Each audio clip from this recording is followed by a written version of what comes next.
헌법재판소가 최상목 대통령 권한대행이 마은혁 헌법재판관 후보자를 임명하지 않은 건 타당하지 않다고 판단했습니다. 재판부는 최 대행이 국회 헌법재판소 구성권을 침해했다고 판단했는데 윤 대통령 측은 야당의 하명에 따른 것이냐며 즉각 반발했습니다. 현장 취재기자 연결해 자세히 알아보겠습니다. 차정윤 기자. 네, 헌법재판소입니다. 네, 먼저 헌재 결정 내용부터 자세히 전해주시죠. 네, 헌법재판소는 최상목 권한대행이 마은혁 헌재재판관 후보자를 임명하지 않은 건 국회의 헌재 구성권을 침해한 것이라며 재판관 전원 일치로 권한쟁의 심판 청구를 인용했습니다.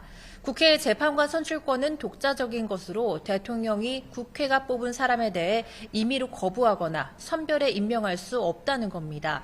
이어 대통령의 재판관 임명권은 권한인 동시에 헌재가 기능을 수행하도록 할 헌법상의 의무라고도 강조했습니다.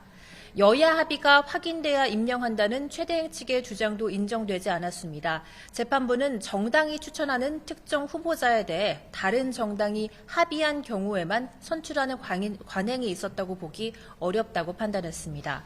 다만 헌재는 마 후보자에게 재판관 지위를 부여해달라는 취지의 국회 측의 청구에 대해서는 심판 대상이 될 수 없다며 각하했습니다. 네, 그럼 이제 헌재가 구인 체제를 갖출 가능성이 커진 것 같은데요. 이게 윤 대통령 탄핵 심판에는 어떤 영향을 미칠까요? 네, 최 대행이 헌재 결정에 따라 마은혁 후보자를 헌재 재판관으로 임명하면 헌재는 완전한 구인 체제를 갖추게 됩니다. 이 경우 기존 재판부는 새로 임명된 마은혁 재판관이 윤 대통령 탄핵 심판 선고에 참여할지 결정해야 하는데요. 만약 참여가 결정되면 그동안의 변론 내용을 숙지할 갱신 절차를 밟아야 하는데 이 절차에 상당한 기간이 걸릴 수 있다는 관측이 많습니다. 다만 한 번이라도 변론에 참여했어야 선고에 관여할 수 있다는 분석도 있어서 마은혁 후보자가 임명되더라도 기존 재판관 8명이 결론을 내릴 가능성도 있습니다. 네, 오늘 선고 결과에 대한 윤 대통령과 국회 측의 반응도 나왔습니까? 네, 우선 윤 대통령 측은 헌재 선고 직후 입장문을 냈습니다. 대통령 탄핵 심판의 의결 정족수 6명을 확보하기 위해 야당이 하명에 따른 결정을 한 것이 아니냐고 반발했습니다.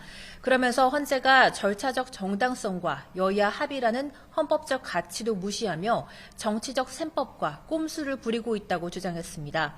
이어 헌재의 결정은 정치적 의사 표현일 뿐이라며 최 대행에게도 마은혁 후보자를 반드시 임명해야 할 의무가 발생하지 않는다고 덧붙였습니다.